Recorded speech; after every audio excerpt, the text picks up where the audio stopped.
Peugeot is a brand that has really rediscovered its design mojo of late, and to prove it, here is the new 508, which to these eyes at least is absolutely gorgeous. Combined with the lineage that includes the highly regarded 405 and 406, it should mean that expectations for this car are sky high. In reality, however, cars like this, by which I mean big saloons and hatchbacks from mainstream manufacturers, don't really register with UK buyers these days, and there are a couple of reasons for that. First, there's executive cars such as a BMW 3 Series and Audi A4, which have become increasingly affordable, and second, there's the unstoppable rise of the ultra-fashionable SUV, which in fairness, Peugeot does quite a nice line in itself. Together, these have sucked the life out of the once thriving D segment of the car market, where big Peugeots once did battle with the Ford Mondeo, Vauxhall Insignia, Honda Accord and plenty more besides. Due to declining sales, some have abandoned the market completely, but Peugeot perseveres, and what a way to do it, because not only does this car, which it describes as a fastback, look fantastic on the outside, but also it looks great in here. There's almost an air of concept car about the interior of the 508, and whether you love or loathe this iCockpit design, you have to applaud Peugeot for putting it through to production. It really does make it an event every time you get in. Standout details include the piano key buttons for the infotainment system's main controls and a configurable 12.3-inch display for the dials.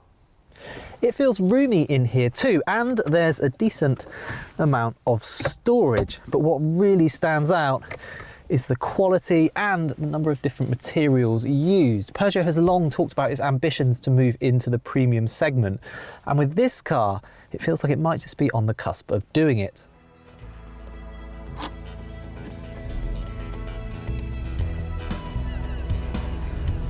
When you set off in the 508, it's impossible to ignore this small steering wheel setup, which it's fair to say has been fairly controversial since Peugeot first introduced it on the 208.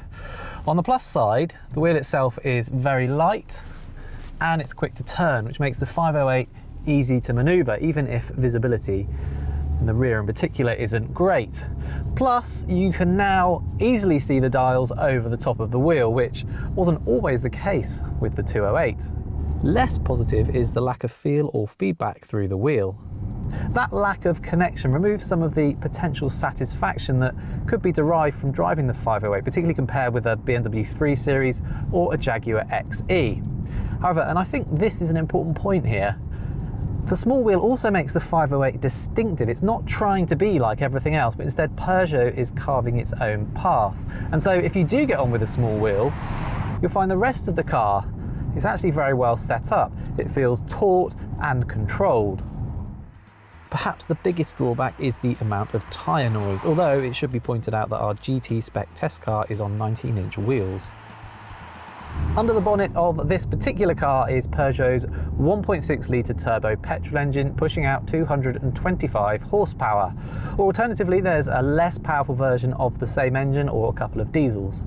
I also have Peugeot's 8-speed automatic gearbox, which suits the car well. It makes it feel grown up, sophisticated, and dare I even say, a bit luxurious. As for performance, this isn't a quick car, but nor is it a slow one. 0 to 62 miles an hour takes 7.3 seconds. And while the 508 is no lightweight, it still pulls well when you put your foot down. For a petrol engine, it's also impressively economical, managing around 44 miles per gallon on a motorway run. The diesels, meanwhile, all top 50 miles per gallon in official tests. There's also a wide range of driver assistance systems, including adaptive cruise control, lane keeping assist, and even a night vision camera. And as for the overall interface, it's not quite as slick as a BMW or Audi's, but once you're used to it and it's set up to your liking, most of the main functions are simple to access.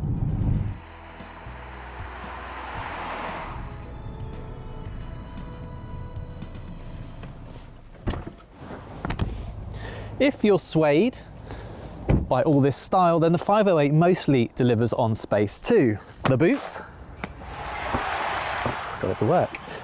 It's not quite as big as a Volkswagen Arteons or Skoda Superbs, but nor is it small, and this great big hatchback makes it easy to access. Plus, You can, of course, fold the rear seats down. When in place, those rear seats aren't as roomy as you'll find in a Skoda Superb, and headroom is a little tight. Perhaps though, that is just the price you pay for style. And let's face it, what would you rather have? Class leading rear headroom or a car that made you do a double take every time you walked away?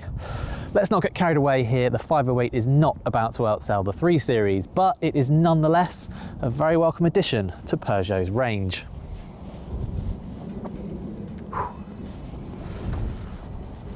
For more new car and used car reviews, please don't forget to subscribe to the CarGurus UK YouTube channel, and to find a great deal from a top-rated dealer, head to cargurus.co.uk.